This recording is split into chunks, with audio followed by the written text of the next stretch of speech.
Bismillahirrahmanirrahim. Aqrabu abdun ila rabbihi wa huwa sajid fa'akthiru fihi du'a. Sesungguhnya paling dekatnya seorang hamba dengan Tuhannya, dengan sang pencipta, sang raja yang sebenarnya Allah, adalah pada saat dia sedang sujud. Maka perbanyaklah doa pada saat itu. Perbanyaklah doa. Dalam riwayat lain kata Nabi SAW, kalau kalian ruku agungkan Allah, kalau kalian sujud, perbanyaklah doa, karena sangat jarang doa dalam sujud ditolak, atau sangat jarang doa dalam sujud tertolak. Jadi di sini ada anjuran untuk sujud, dan sujud ini berarti bentuk kehinaan atau penghinaan diri seorang hamba kepada Tuhannya. Kita meletakkan wajah yang selama ini menjadi sebuah simbol ketampanan, kecantikan. Bahkan Anda tahu juga kalau untuk mengenal seseorang yang paling mudah adalah wajahnya. Makanya yang dipajang di foto orang kalau video call kan wajah, gitu kan? Jadi wajah, begitu ada wajah, maka selesai. Orang akan tahu orang ini tampan kah, cantik kah, orang ini sedang komunikasi sama kita atau tidak. Nah ini wajah. Nah wajah ini diletakkan di tanah kepada sang pencipta Allah subhanahu wa ta'ala. Makanya justru pada saat itu kata Nabi SAW, Aqrabu abdun ila rabbih wa huwa sajid. Paling dekatnya seorang hamba justru pada Tuhannya pada saat dia sedang sujud. Ya.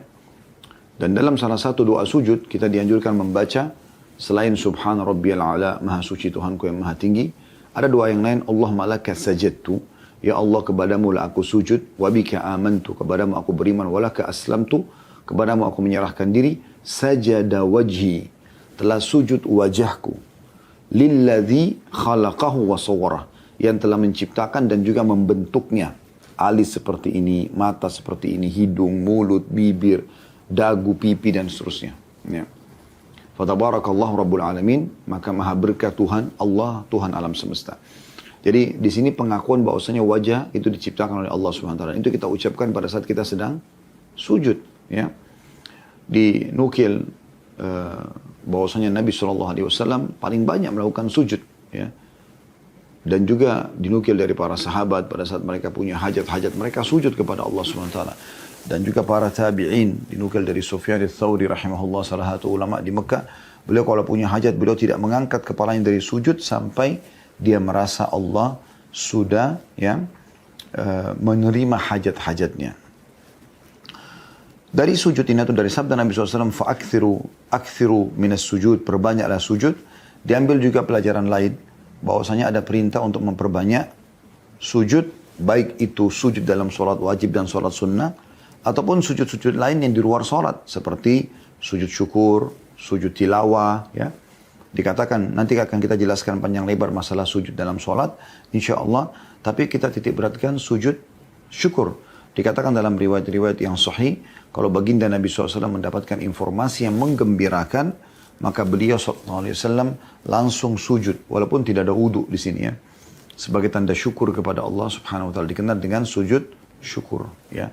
Anda dapat informasi tentang berhasilnya proyek, Anda dapat berita tentang hamilnya istri atau melahirkannya istri, atau misalnya dapatnya seorang anak, ya, atau misalnya sembuhnya penyakit, atau banyak sekali hal yang Anda bisa lihat nikmat-nikmat Allah, Anda syukur kepada Allah SWT. Kemudian juga sujud tilawah, yang kata Nabi SAW, tidak ada seorang hamba yang membaca ayat Al-Quran tentang ayat sujud, kemudian dia sujud, kecuali syaitan di sebelahnya akan menangis sambil mengatakan dia diperintahkan sujud. Dia sujud, maka aku diperintahkan sujud, aku tidak sujud. Ya. Nah, jadi syaitan sendiri itu cemburu dan nangis dia kalau lihat kita sujud. Karena itu adalah ibadah yang sangat luar biasa kepada sang pencipta Allah Subhanahu wa ta'ala. Nanti kita akan jelaskan insya Allah, ya, poin tentang anjuran banyak sujud, kita akan kembali nanti. Kita ambil dulu, ya, mutiara yang kedua dari potongan sabda Nabi SAW. Ya. Dan atau fa'innahu laysa min muslim yasjudu lillahi ta'ala sajdatan, karena tidak ada seorang muslim pun yang sujud satu kali saja karena Allah, illa rafa'allahu biha daraja fil jannah, kecuali Allah akan angkat dia satu derajat di surga. Satu kali sujud satu derajat. Mungkin Anda bertanya, satu derajat memangnya seperti apa? Derajat teman-teman di surga itu jaraknya antara langit dan bumi. Karena Anda bisa lihat bagaimana langit tingginya, bahkan sampai sekarang belum ada, bahkan mungkin tidak akan pernah ada ilmuwan yang datang dan bisa menjamah langit dengan tangannya. Karena jauhnya jaraknya. Itu satu derajat. Bagaimana dengan setiap sujudnya satu derajat? Dan memang bahasan ini cukup banyak dalam syariat Allah SWT. Seperti misalnya juga tentang masalah orang yang melangkah menuju ke masjid. Ya. Menuju ke masjid, kata Nabi SAW, tidak ada seseorang muslim yang menuju ke masjid kecuali satu langkah kakinya akan dicatatkan satu pahala, diampuni satu dosa, dan diangkat satu derajat. Ya. Jadi kalau Anda menuju ke masjid 50 langkah berarti 50 derajat. Nah sama juga dengan ini.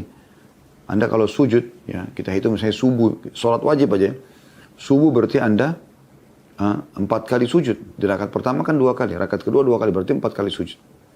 Ya. Karena setiap rakaat 2 kali sujud kan gitu. Di sholat duhur 8 kali Anda sujud. Karena ada 4 kali, 8 kali sujud. Karena ada 4 rakaat. 1 rakaat 2 kali sujud. 8 tambah 4 tadi subuh berarti 12 kali. Jadi sudah ada 12 derajat ya. Asar juga sama. 8. Ya. Berarti 12 tambah 8, 20. Maghrib ada 6. Ya. Berarti 26. Isya ada 8. Berarti 34 kurang lebih. Jadi kalau Anda sholat wajib saja, Anda sudah diangkat 34 derajat. Ini kita baru bicara sholat wajib. Belum kita bicara sholat sunnah. Ya. Ada qobliyah subuh, 2 rakaat, ya, berarti ada 4 kali sujud. Kan gitu. Jadi kalau tadi 34, tambah 4 berarti 38. Ada qobliyah duhur, 4 rakaat berarti 8. Ya. Jadi tadi 38 tambah 8, sudah 46. Ya. Ada ba'diyah duhur 4 rakaat berarti 8 lagi. 46 tambah 8 berarti 54. Ya. Kemudian ada qobliyah asar 4 rakaat berarti 8. Kalau tadi 54 ya, tambah 8 berarti sekitar 62. Mohon maaf kalau ada keliru dalam hitungan ini kurang lebih lah ya. 62 kemudian tambah qobliyah maghrib ada 2 rakaat berarti 4 ya. Berarti sudah 66. Kemudian ada ba'diyah maghrib 4 berarti 70. Qobliyah isya 4 dan ba'diyah isya 4 berarti 8 sekaligus ya. Berarti 78. Kalau sholat ya wajib dengan sholat sunnahnya Anda penuhi sehari yang dikenal dengan sunnah rawatib, itu berarti Anda sudah 78 kali sujud, yang berarti Anda punya sekitar 78 derajat. Kurang lebih seperti itu ya. Kalau ada kekeliruan dalam hitungan, mohon maaf, tapi ini kurang lebihnya. Ya, karena saya seketika saja hitung. Belum lagi kalau kita bicara sholat duha, yang bisa 2 rakaat sampai tidak ada batas jumlah rakaat. Ya. Ada yang kerjakan 4, ada yang kerjakan 8, ada yang 12. Gitu kan. Belum lagi sholat malam, 8 rakaat dan ada witirnya. Belum sholat sunnah wudu, belum sholat taubat. Sekian banyak sujud yang bisa kita kerjakan. Ya. Dan itu bisa mengangkat derajat di surga. Demikian juga kata Nabi SAW, وَحَطَّ عَنْهُ بِهَا خَطِيئَةً. Dan 1 kali sujud itu akan menghapuskan 1 dosa. Jadi kalau kita hitung-hitungannya tadi, ya, 78 kali kita sujud di wajib dan sunnah, ya, di wajib dan sunnah, maka Anda bisa lihat teman-teman sekalian berapa ya pengampunan dosanya. Berarti ada 78 dosa juga dimaafkan, itu baru sholat wajib dan sholat sunnah yang mendampingi sholat wajib atau sunnah rawatib.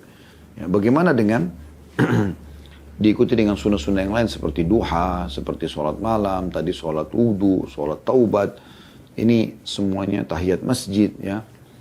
Atau mungkin Anda sholat nafilah, tambahan pendekatan diri kepada Allah SWT. Maka ini semuanya akan mengangkat derajat dan juga pengampunan dosa ya. Dan tentu dengan diangkat derajat di surga berarti secara otomatis kita juga akan jauh dari api neraka. Karena kan di sini 80 cara cerdas untuk selamat dari api neraka. Baik teman-teman sekalian, kita akan masuk ke masalah, kembali ke masalah sujud tadi. Kembali kepada masalah sujud. Ada sebuah hadis yang mulia yang ya, disebutkan dari riwayat Ma'dan bin Abi Talha al-Yamari ya. Al-Ya'mari radhiyallahu anhu atau rahimahullah tepatnya ini tabi'in. Dia berkata, aku pernah bertemu Thauban. Thauban ini radhiyallahu anhu sahabat Nabi, mantan budak Nabi SAW. Lalu aku berkata, beritahukan padaku suatu amalan yang karenanya Allah memasukkanku ke dalam surga. Atau Ma'dan berkata, aku berkata kepada Thauban, beritahukan padaku suatu amalan yang dicintai Allah. Ketika ditanya, Thauban pun sempat terdiam radhiyallahu anhu. Kemudian ditanya kedua kalinya, ia pun masih diam. Sampai ketiga kali Thauban pun menjawab. Yang ketiga kalinya.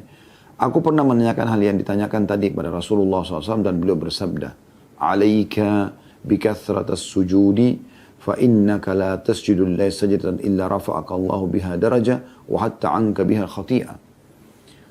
Hendaklah engkau memperbanyak sujud atau perbanyak solat kepada Allah, karena tidaklah engkau memperbanyak sujud kepada Allah, melainkan Allah akan meninggikan derajatmu dan menghapuskan dosamu, maaf.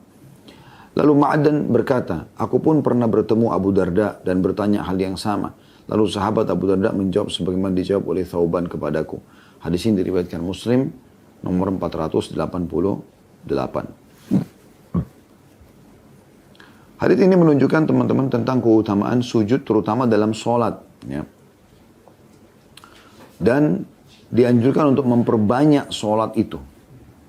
Perlu kita garis bawahi teman-teman sekalian bahwasanya satu-satunya amalan ibadah ya, yang Nabi Muhammad SAW terima di langit itu adalah sholat. Yang rangkaian utamanya juga masuk adalah sujud kepada Allah Subhanahu wa taala. Perintah puasa, perintah zakat, perintah jihad, perintah apa saja diterima oleh Nabi SAW di bumi ya. Tapi sholat Nabi SAW diterbangkan oleh Allah SWT ke perjalanan Isra dan Mi'raj ke Masjid Aqsa, kemudian menuju ke langit ya, untuk menerima sholat. Dan di saat itu Nabi SAW diperlihatkan surga, neraka dan segala macam fenomena yang luar biasa dalam kejadian Isra dan Mi'raj ya. Maka ini teman-teman sekalian menandakan sesuatu yang sangat agung gitu. Dan banyak sekali hadis-hadis Nabi SAW yang sudah kita jelaskan tadi tentang masalah keutamaan sujud. Seperti tadi paling dekatnya seorang hamba dengan Tuhannya pada saat dia sedang sujud. Ya, maka perbanyaklah doa pada saat itu, hadis riwayat Muslim. Kemudian hadis tentang ya, kalau kalian ruku agungkan Allah, kalau kalian sujud perbanyaklah doa. Ya. Lalu Nabi SAW mengatakan, fakamin ayyustajaba lakum, karena sangat pasti dikabulkan doa kalian. Ini hadis diriwayatkan oleh Imam Muslim juga tentang masalah keutamaan sujud ya. Jadi ini anjurannya sangat luar biasa. Anjurannya sangat luar biasa gitu. Kemudian juga ya, faedah yang bisa diambil daripada hadis paling dekatnya seorang hamba pada saat sedang sujud, Imam Nawawi berkata rahimahullah, dalam hadis ini terdapat dalil yang mendukung pendapat yang mengatakan bahwa sujud lebih utama daripada berdiri ketika sholat dan juga rukun-rukun sholat yang lainnya. Berarti rangkaian sholat yang utuh itu dari takbiratul ihram sampai salam, yang paling afdol di situ gerakannya justru sujudnya. Justru sujudnya, karena di situ kedekatan seorang hamba ya, kepada Tuhannya, dan kita dianjurkan untuk memperbanyak doa. Bahkan tadi sudah kita bacakan hadisnya, sangat jarang ditolak doa pada saat sedang sujud ya. Jadi ini punya keutamaan yang luar biasa gitu. Keutamaan yang luar biasa. Kemudian juga kita tahu bagaimana ya, sujud yang disebutkan di dalam hadis tentang masalah sujud tilawah ya, yang syaitan bisa menangis pada saat dia melihat seseorang hamba itu sujud ya. Kemudian kita juga lihat bagaimana Allah Subhanahu wa taala berulang kali sebutkan dalam Al-Qur'an ayat-ayat tentang sujud, dikenal dengan ayat-ayat sajadah. Bahkan ada surah sajadah khusus. Ya, di tengah-tengah ayat itu ada tentang masalah sujudnya. Ya, sujudnya. Dan itu teman-teman sekalian sering dibaca oleh Nabi SAW setiap subuh Jumat. Hampir setiap subuh Jumat Nabi SAW membaca surah sajadah di rakaat pertama dan surah Al-Insan di rakaat kedua. Dan sujud di tengah-tengah sholat itu pada saat lewat ayat tentang sujud. Gitu ya. Dan itu disebutkan dalam sebuah hadis Abu Hurairah radhiyallahu anhu bahwa Nabi SAW bersabda, ini hadis sahih riwayat Muslim nomor 81 ya. Kata Nabi SAW, "Idza qara'a ibnu Adam as-sajdata fasajada i'tazala asy-syaitanu yabki yaqulu ya wailah." Wa fi riwayah Abi Quraib, "Ya waili umira umira ibnu Adam bis sujudi fasajada falahul jannah wa umirtu bis sujudi fa abaitu faliyan nar. Jika anak Adam membaca ayat sajadah, ya, tadi ayat yang berisi tentang masalah sujud, lalu dia sujud, maka syaitan akan menjauhinya sambil menangis. Syaitan pun berkata, celaka aku, anak Adam ini disuruh sujud lalu dia sujud, dia pun masuk surga karena itu. Ya.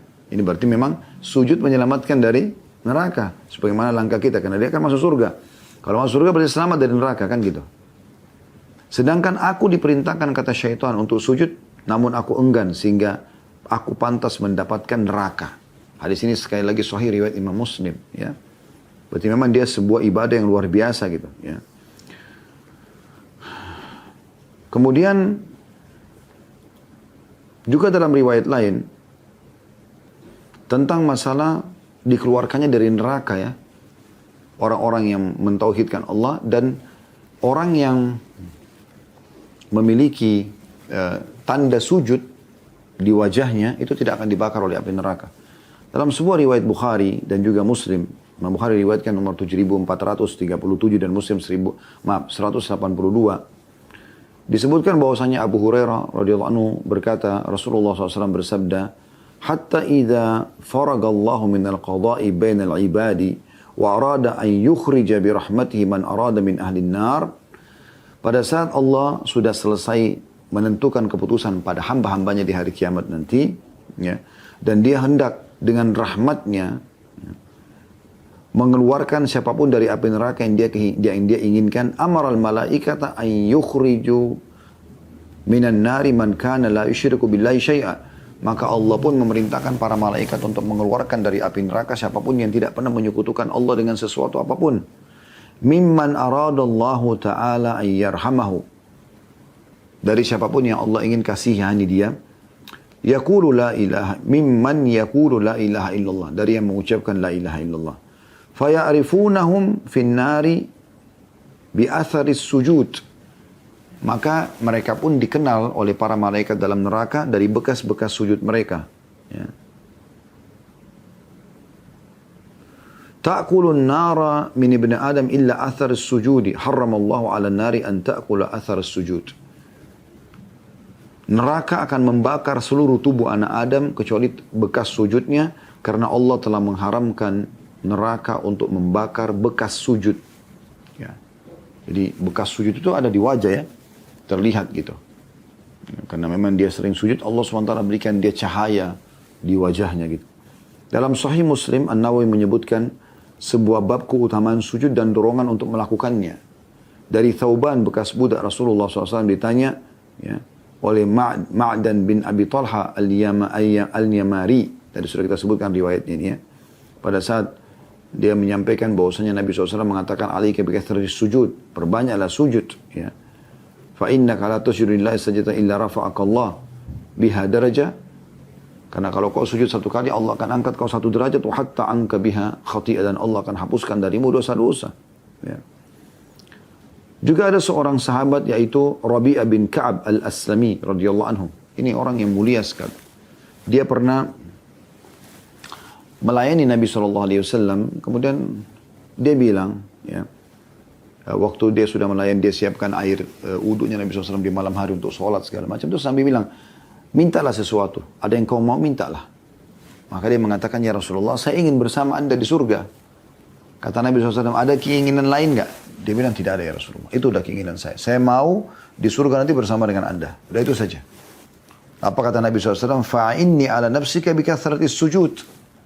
Kalau begitu, bantulah aku untuk mewujudkan impianmu itu dengan memperbanyak sujud. Maknanya, sholat. Karena mayoritas sujud ada di dalam sholat hadis riwayat Bukhari dan Muslim. Ya. Kita akan masuk teman-teman sekalian lebih dalam membahas tambahan informasi berhubungan dengan masalah bahasan kita tentang masalah sholat. Ya. Jadi tidak akan pernah luput antara bahasan sholat dengan sujud. Karena itu ada satu kesatuan. Tidak mungkin dipisahkan gitu. Tadi itu kebetulan kita bicara tentang umumnya dalil masalah sujud, ya. Maksud dalamnya sujud sholat wajib, sholat sunnah, sujud tilawah, sujud syukur, dan seterusnya. Tapi sekarang kita coba akan masuk ke masalah sholat itu sendiri. Ya. Kita akan kembali mengingatkan karena memang sujud itu ada dalam sholat. Sujud itu ada dalam sholat. Dan bagaimana Nabi SAW mengingatkan kalau ada orang yang sholat memberi wudu dengan sempurna lalu kemudian dia memberikan hak ruku, hak sujudnya betul-betul tidak tergesa-gesa gitu ya, maka akan diampuni dosa-dosanya. Demikian pula ada orang yang sebaliknya dikenal dengan musi'us sholat dalam hadis Bukhari. Orang yang buruk sholatnya, dia datang kepada Nabi SAW untuk dengarin ceramah Nabi, penyampaian Nabi. Terus dia sholat dulu, Nabi lihat ternyata dia buru-buru sekali. Buru-buru sekali sholatnya, tidak ada tumak ninanya, termasuk sujudnya. Maka setelah dia salam, dia datang kepada Nabi SAW. Nabi SAW mengatakan, kembalilah, ulangi sholatmu karena kau belum sholat. Dia ulangi lagi, sama lagi. Dia kerjakan sholat juga sama, begitu bentuknya. Maka Nabi SAW mengatakan, ulangi sholatmu. Sampai berulang kali. Ini dia mengatakan, ya Rasulullah, saya tidak tahu selain ini. Kata Nabi SAW, kalau kau ingin sholat, lakukanlah ini dan itu. Diajarkan agar dia tenang, penuh dengan tumak nina. Kemudian dia mulai memberikan haknya masing-masing. Kalau dia menghadap kiblat dengan tenang, takbiratul ihram dengan tenang, kemudian meletakkan di awal dadanya, kemudian dia baca iftitah, al-fatihah, surah, kemudian dia dengan tenang, ruku, sampai sini-sini kembali pada tempatnya, kemudian dia baca Subhana Rabbil Azim, ya, kemudian dia bangun, Sami'allahu hamidah, kembalikan sini-sini pada tempatnya, baru kemudian dia baca Rabbana walakal hamdu. Terus begitu sampai salam. Dia memberikan hak daripada sholat itu, sampai kata Nabi SAW, kalau dia sujud, kalau engkau sujud, maka biarkan sini-sini pada tempatnya, ya. Kemudian ucapkanlah puji Allah Subhanahu Rabbil A'la, kemudian baru duduk di antara dua sujud, lalu berikan dulu ketenangan, ya, sini-sini kembali pada tempatnya, lalu kemudian baru baca Rabbighfirli warhamni dan seterusnya, baru sujud lagi, begitu seterusnya. Dan kita tahu teman-teman sekalian, dalam satu rakaat seluruh gerakan dilakukan sekali saja, gitu kan? Rukuk sekali, i'tidal sekali. Tapi sujud dilakukan 2 kali. Berarti ada sebuah pesan penting dalam masalah sujud ini. Oleh karena itu seseorang harus hati-hati. Dan sujud ini hanya boleh dikerjakan untuk Allah Subhanahu wa Ta'ala, tidak boleh sujud kepada makhluk. Gak boleh sujud di bawah kaki orang, gak boleh. Walaupun orang tua juga gak boleh. Sampai kata Nabi SAW ya, kepada para sahabat, "Lau kuntu amiran ahadan an yasjuda li ahadin la amartul mar'ata tasjuda li zawjiha." Kalau seandainya boleh orang sujud kepada selain Allah, ada orang yang boleh disujudi dari manusia, maka akan suruh istri untuk sujud pada suaminya. Tapi karena tidak boleh, jadi nggak boleh sama sekali. Jadi tidak boleh, walaupun orang tua kita, tidak boleh kita sujud di bawah kaki dia. Kita boleh cium tangan, kita boleh hormati, cium keningnya, melayani. Tapi sujud itu nggak boleh sama sekali. Ya. Karena dilarang oleh Nabi alaihi salatu wassalam. Ya.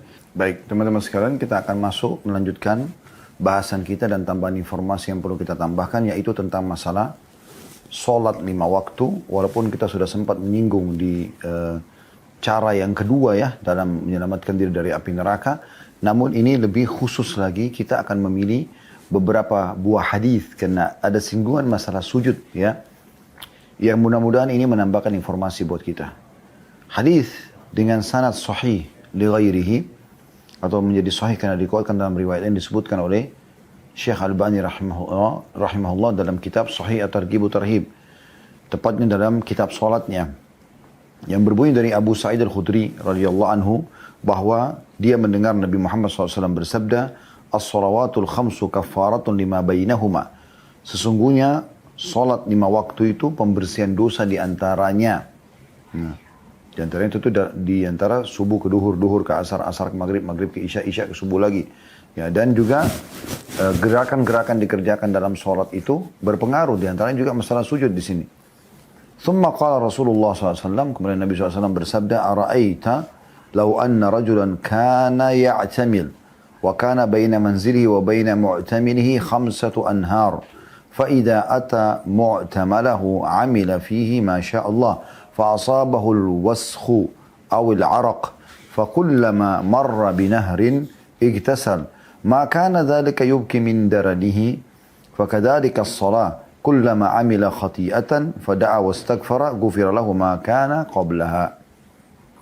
Kata Nabi SAW, setelah mengatakan salat 5 waktu pelebur dosa di antaranya, lalu beliau mengatakan, bagaimana menurut kalian jika ada orang yang bekerja dan antara rumah dan tempat kerjanya ada 5 sungai. Ada 5 sungai. Apabila dia mendatangi tempat kerjanya, dia bekerja keras sesuai dengan kehendak Allah, lalu badannya terkena kotoran ataupun keringat. Lalu setiap kali dia melewati sungai, maka dia mandi. Apakah hal itu masih menyisakan kotoran di tubuhnya? Jadi kalau dia pergi ke tempat kerjanya, lalu dia kerja di sana, dia keringatan. Kayak umumnya orang bekerja keras gitu kan. Dia keringatan, badannya kotor gitu kan, bajunya kotor. Pada saat dia mau pulang ke rumahnya, antara tempat kerja dengan rumahnya ada 5 sungai. Dia mandi di sungai 1, kemudian dia mandi lagi di sungai 2, terus begitu sampai sungai yang kelima. Kata Nabi SAW, apakah masih tersisa kotoran di tubuhnya pada saat tiba di rumahnya? Tentu jawabannya tidak ada lagi. 5 kali mandi. Gitu kan? Lalu kata Nabi SAW, begitulah sholat. Setiap kali dia melakukan kesalahan, lalu dia berdoa dan memohon ampunan, maka kesalahan yang telah dilakukannya diampuni. Maka kesalahan yang dilakukannya diampuni. Di dalam hadis yang lain, ya, dengan sanad sahih dari Jabir radhiyallahu anhu, dia berkata, Rasulullah SAW bersabda, "Mathalus salawatil khamsi kamathali nahrin jarin ghamrin." Perumpamaan solat 5 waktu adalah seperti sungai yang mengalir deras di depan pintu salah seorang dari kalian. Ya, ala babi ahadikum. Yaktasilu minhu kulla yawmin 5 marrat. Dia mandi sehari 5 kali. Orang kalau mandi jelas, basahin kepala, bersihin kepalanya, badannya, semua itu orang kalau mandi seperti itu. Di dalam hadis yang luar biasa, ya, hadis lainnya dengan sanad hasan sahih. Hadis tadi yang sebelum diriwayatkan oleh Imam Muslim, ya. Sebelumnya lagi Al-Bazzar dan At-Tabarani. Itu semua hadis-hadis yang sahih. Kalau hadis yang sekarang yang saya mau bacakan diriwayatkan Tabarani dalam Mu'jam As-Saghir dan Mu'jam Al-Awsat dengan sanad hasan. Dari Abdullah bin Mas'ud radhiyallahu anhu, beliau mengatakan bahwasanya Rasulullah SAW bersabda, tahtarikun, tahtarikun. Jadi kalian terbakar, ya. Maksudnya terjerumus dalam banyak kesalahan dosa sehingga membuat kalian bisa masuk dalam api neraka, dibakar. Ya. Fa idza shallaitumus subha gasalatha. Kalau kalian sholat subuh, maka kalian telah mencucinya, membersihkan itu bahaya dosa dan kebakaran yang bisa menimpa tubuh kalian. Thumma tahtarikun. Lalu kalian terbakar lagi karena banyaknya dosa yang terjadi antara subuh ke duhur. Fa idza shallaitumudz dhuhra gasalatha. Kalau kalian sholat duhur, dibersihkan lagi dosa-dosa itu. Thumma tahtarikun, lalu kemudian terbakar lagi kalian, terbakar lagi. Setiap saat bisa masuk api neraka gitu. Fa idza shallaitumul asra gasalatha. Kalau kalian sholat asar, dibersihkan dosa-dosa itu. Thumma tahtarikun, lalu kalian terbakar lagi dan terbakar lagi. Fa idza shallaitumul maghriba gasalatha. Kalau kalian sholat maghrib, dibersihkan lagi itu. Thumma tahtarikun, lalu kalian terbakar dan terbakar lagi. Fa idza shallaitumul isya'a gasalatha. Kalau kalian salat isya, maka tercuci semua itu. Thumma tanamuna fala yuktabu alaikum hatta tastayqidu. Kemudian kalian tidur, ya, dalam kondisi itu maka tidak dituliskan dosa atas kalian sampai kalian bangun. Ya, ini berarti menandakan salat itu luar biasa. Di antara gerakan utama adalah yang sudah kita sebutkan tadi, yang paling afdal kata Imam Nawawi dari semua gerakan salat adalah sujudnya. Kemudian juga dalam hadis yang lain, ya, hadis hasan di ghairihi diriwayatkan Tabarani dalam Mu'jam Al-Awsat dan juga Mu'jam As-Saghir, ya. Dan kata Al-Hafidh, rawi-rawinya semuanya dijadikan hujjah. Hadis ini hasan. Dari Anas bin Malik radhiyallahu anhu, beliau berkata bahwasanya Rasulullah SAW bersabda, "Inna lillahi malakan yunadi 'inda kulli salah. Ya bani Adam, qumu ila niranikum allati awqadtumuha fa'atfi'uha." Sesungguhnya Allah mempunyai malaikat yang berseru setiap sholat. 5 waktu, sholat wajib. Wahai anak cucu Adam, bangkitlah kalian ke api yang telah kalian nyalakan, lalu padamkanlah ia. Maksudnya dengan sholat itu. Ya. Karena kita tidak pernah tahu, subhanallah, masalah dosa-dosa yang kita lakukan, mana yang akan membinasakan. Ya. Dalam hadis yang lain, hadis ini diriwayatkan juga oleh Tabarani dalam Mu'jamul Kabir dengan sanad sahih dari Abdullah bin Mas'ud radhiyallahu anhu. Beliau berkata bahwasanya Rasulullah sallallahu alaihi wasallam bersabda, "Yub'atsu munadin 'inda hadrati kulli salat." Akan diutus seseorang atau sosok malaikat pada setiap waktu salat tiba. Fayaqul, lalu dia berkata, ya bani Adam, kumu fa'atfi'u ankum ma'auqattum ala anfusikum. Wahai anak Adam, berdirilah dan matikanlah dari kalian apa yang telah kalian nyalakan atas diri kalian. Maksudnya api, ya. Kalian bisa terbakar dengan dosa-dosa. Fayakumun, maka mereka pun berdiri. Fatasqutu khatayahum min a'yunihim, maka jatuhlah dosa-dosa mereka dari mata mereka. Wa yusallun fayughfaru lahum ma bainahuma, lalu mereka salat, lalu salat-salat yang ada di antara keduanya pun diampuni untuknya. Thumma tuqiduna fima baina dzalik, kemudian kalian menyalakan lagi di antara itu api-api, ya. Fa idza kana 'inda as-salati al-ula nada ya bani Adam qumu fa'atfi'u ma awqadtum 'ala anfusikum fayaqumun fayatatahharun. Lalu ketika salat pertama telah tiba, dia memanggil wahai anak Adam, berdirilah lalu matikanlah apa yang telah kalian nyalakan atas diri kalian, maka berdiri, maka mereka pun berdiri lalu bersuci. Ya, dengan panggilan azan, ya, hayya 'alas shalah, gitu, ya. Wa yusalluna, dalam kurung adh-dhuhra fayughfaru lahum ma bainahuma, lalu mereka pun berdiri bersuci lalu menunaikan salat duhur, ya. Maka dosa-dosa yang ada di antara keduanya, antara subuh dengan duhur, diampuni untuknya. Faidah hadaratil asra famithlu dzalik, dan kalau tiba waktu asar sama seperti itu. Faidah hadaratil maghrib famithlu dzalik, kalau tiba waktu maghrib maka seperti itu. Faidah hadaratil atamatu famithlu dzalik fayanamun wa qad ghufira lahum mudlaj fi khairin wa mudlaj fi syarr. Lalu kalau tiba isya, demikian pula ada apa adanya, ya, diampuni juga. Kalau mereka sholat lalu mereka tidur dalam keadaan telah diampuni. Maka ada yang melalui malam dalam kebaikan dan ada yang melalui malam dengan keburukan. Maksudnya yang sholat melalui malam dengan kebaikan, ya, kena dibersihkan dosa-dosa, dan yang tidak sholat maka melalui malam dengan keburukan, ya. Hadis yang terakhir teman-teman yang ini saya bacakan,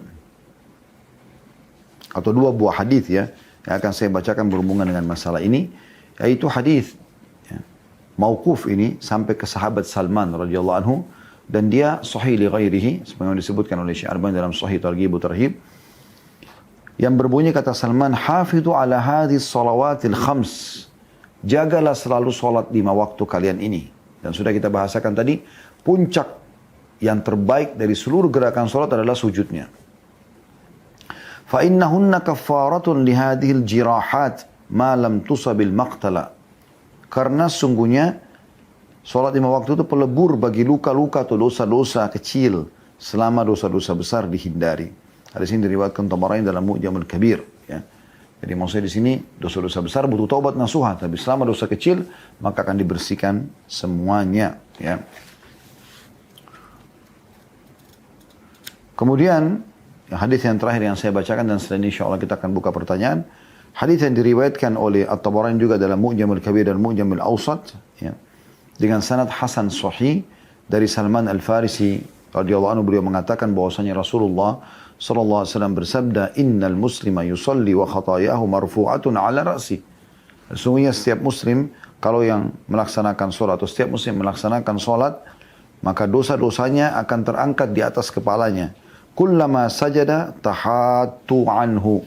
Setiap kali dia sujud, maka berguguran dosa-dosa tersebut. Perhatikan sujud yang disebutkan, ya. Fayafrugu min salati wa qad tahattat anhu khatayahu, dan dia akan bangun atau menyelesaikan salatnya dalam kondisi semua dosanya telah berguguran. Nah, di sini sujudnya yang menggugurkan semua dosa-dosa tersebut, dan cukup banyak hadis yang berhubungan dengan masalah bahasan ini. Intinya teman-teman sekalian, kita dianjurkan memperbanyak sujud, dan sudah sebutkan tadi jenis ini sujud